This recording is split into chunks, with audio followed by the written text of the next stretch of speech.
ठीक है। देखो उत्सर्जन किसे कहा जाएगा, उत्सर्जन क्या होता है,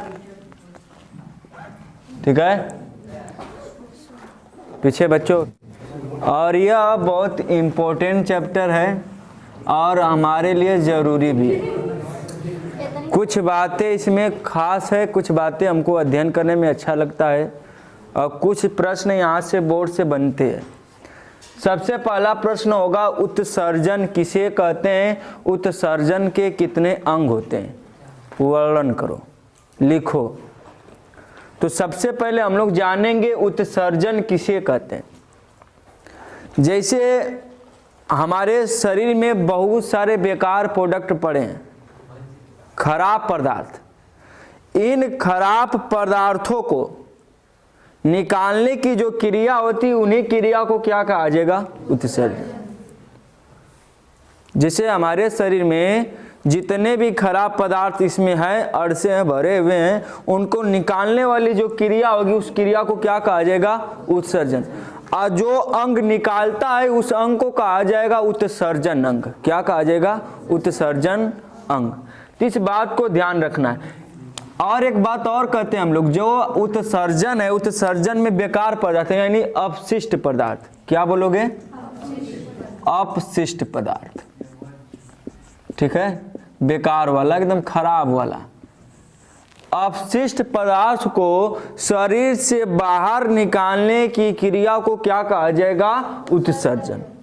और जिस अंग से यह बाहर निकलेंगे अपशिष्ट पदार्थ, उन अंगों को कहा जाएगा उत्सर्जी अंग। क्या कहा जाएगा, उत्सर्जी अंग।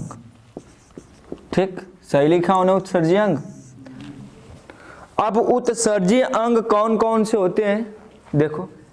सबसे पहले नंबर पर अगर नाम मैं लूं, त्वचा।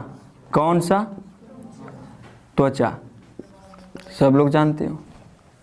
दूसरे पर आता है फेफड़ा। क्या आता है, फेफड़ा।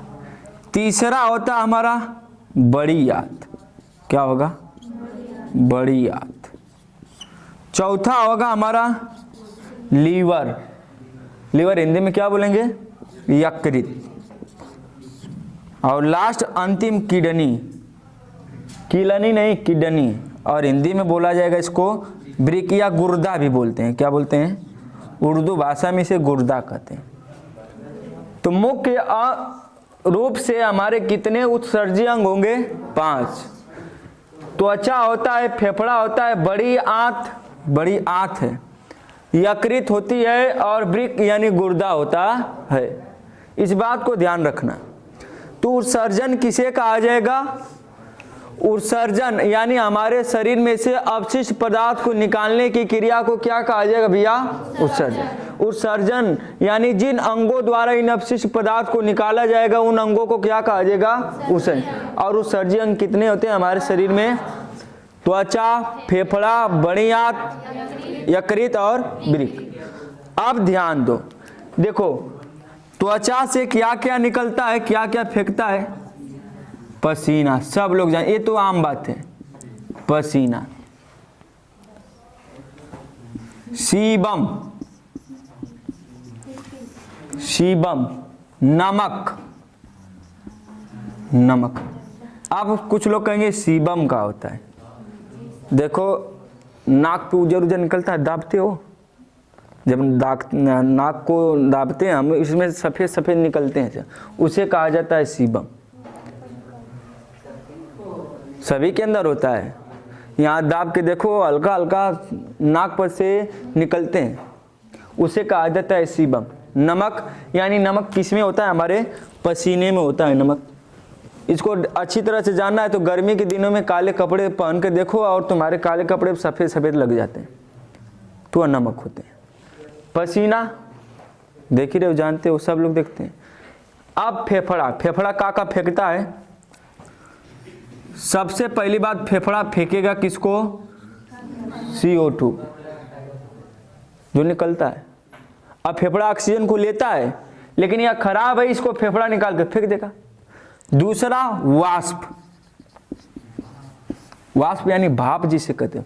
या ठंडी के दिनों में धुआं फेंकते हो ना, कुल कहने मट्टी के तेल पी लिया तेकर इंजन खराब हो गया, धुआं फेंका था नहीं, ये फेफड़ा बेचारा उसको फेंकता है भाप बनाकर, है फूकते देख तो मार धुआं धुआं निकलला, बीड़िया पिया तब धुआं फेंकता हुआ।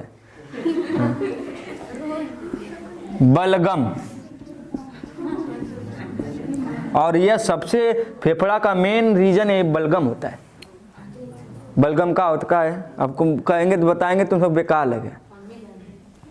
वो जो बुढ़वन के खांसी वाले खखारा न सो, खखार नहीं तो करते हैं सब, आ खास कर बुढ़िया ढेर करिए सो, आग तापत नहीं है करसिया टार के थूक के तोप दिया सो, अक्सर देखोगे। आ नहीं तो एक बुढ़िया नेटा छीन कर नहीं सुन, जो नेटो उसको कहते हैं बलगम, नेटो कहेंगे बलगम। आ खरोक और खखिया को वो घी का काम करता है, खा के कभी देखो। और उसके बाद पेट एकदम अंदर का जो है सब सिस्टम सही रहता है। आप कुछ तो इतने नालायक होते हैं गवा कि आता है लड़कवा सब, वो सब घोट घलते हैं, खखारते नहीं, थूकते नहीं है, आ जाए मरे गच लगे अंदर चल जाए। वो घी का काम करता है, खा के दाल में देखो कभी। हम लोग खाते हैं तभी तो। भैया बताओ तुम सब करते हो कि नहीं? लेकिन मैं करता हूँ कभी कभी। चलो अगला देखो, बड़ी आंत। बड़ी आंत जो है इसका बड़ा काम होता है अपशिष्ट भोज्य को, अपशिष्ट भोज्य पदार्थ, अपशिष्ट पदार्थ, अपशिष्ट पदार्थ यानी काइल बोलते हैं। क्या बोलते हैं? काइल। या लैट्रिन के रूप में निकलता है। किसके रूप में निकलता है? जो खेतों में करते हैं हम लोग, तो उसे क्या बोलते हैं हम लोग साइंस की भाषा में? काइल। और काइल को कौन निकालेगा? बड़ी आंत। कौन निकालेगा? बड़ी। फिर इसके बाद यकृत है। कौन है? यकृत। यकृत का क्या काम होता है? सुनो, यकृत का काम होता है अमोनिया को, ध्यान सुनना, अमोनिया को यूरिया में बदलता है। अमोनिया को यूरिया में बदलता है। और हमारे शरीर में बहुत सारे मात्रा में अमोनिया बनते हैं, लेकिन इस अमोनिया को जो यकृत है उसको यूरिया में बदल देता है। और यह यूरिया जो है वृक्क और गुर्दा के पास तुरंत भेजेगा। यह यकृत का काम करता है, अमोनिया को यूरिया में बदलेगा, और यूरिया में बदलने के बाद यकृत जो है वृक्क के पास भेज देता है, किडनी के पास, गुर्दे के पास भेज देता है। यह ज्यादा मात्रा में, यह अगर 2 घंटे 3 घंटे छोड़ दोगे तो यह तुरंत किसी में कन्वर्ट हो जाएगा अमोनिया। अमोनिया बड़ी खराब गैस है, और जैसे कि अगर हमको टॉयलेट लगती है तो तुरंत हमको कर लेना चाहिए। अगर जो बच्चे रोकते हैं ना तो उनके लिए समस्या भी है। समस्या क्या है कि जो यूरिया फिर किस में कन्वर्ट हो जाएगी 2-3 घंटे बाद? अमोनिया में। और अमोनिया इतनी बेकार गैस है कि हमारे बॉडी के जो छोटे छोटे सेल होते हैं, कोशिका होते हैं, यह उनको धीरे धीरे नष्ट करता है। धीरे धीरे क्या करता है? नष्ट। तो यह यूरिया जो है, यकृत का सिर्फ काम इतना है कि हमारे शरीर में जो अमोनिया गैस बनती है उस अमोनिया गैस को यूरिया में कन्वर्ट करता है। और यह जैसे ही यूरिया में कन्वर्ट करेगा वैसे ही यह किसको यहाँ भेज देगा? वृक्क के पास। वृक्क नीचे होता है, और वृक्क थोड़ा सा नीचे होता है यकृत से। और वृक्क जो होते हैं 2 ठे होते हैं। कितने होते हैं? 2 ठे होते हैं। वृक्क की संख्या कितनी होती है भैया? 2 ठे होता है। दोनों लगभग 114 ग्राम 140 ग्राम के होते हैं। कितने होते हैं? 140 से 150 ग्राम इतने को होते हैं। और एक बात, इसे कहा जाता है मुख्य अंग कहा जाता है। क्या कहा जाता है? मुख्य, यानी उत्सर्जी अंग का मुख्य अंग कौन सा होता है? वृक्क, यानी गुर्दा को कहा जाता है। यह क्या काम करता है भैया? आओ, यूरिया को, किसको? यूरिया को किसमें? पेशाब में। किसमें? पेशाब में परिवर्तन करता है। पेशाब में परिवर्तन करता है। जब देखो पेशाब करते हैं हम लोग तो पेशाब में तुरंत गंध अमोनिया की नहीं आती है, 2-3 घंटे बाद आती है। और 2-3 घंटे बाद इतना खराब ही महकता है कि हम लोग सूंघ नहीं सकते। अब इतना खतरनाक अमोनिया होती है कि बड़ी सी दीवार को ढा देता है। देखोगे स्टेशनों के किनारे जाकर देखोगे तो बेचारा कई ठे दीवार ढल हुआ सुन, आधा तो अमोनिया की वजह ढल हुआ। रीजन का है, यह बहुत बेकार सी गैस है, यह धीरे धीरे नहीं कहा अभी कहा, ये छोटे छोटे सेल को कोशिका को नष्ट करने लगते हैं। तो जो ईंट हैं छोटे छोटे सेल उसमें बन जुड़े हैं, उन छोटे छोटे जो सेल होते हैं कोशिका होते हैं उनको नष्ट करने लगते हैं, और नष्ट कर बाद ईंटा धीरे धीरे झरा लगे, और जब झरी तो एक दिन दीवार ढह जाए।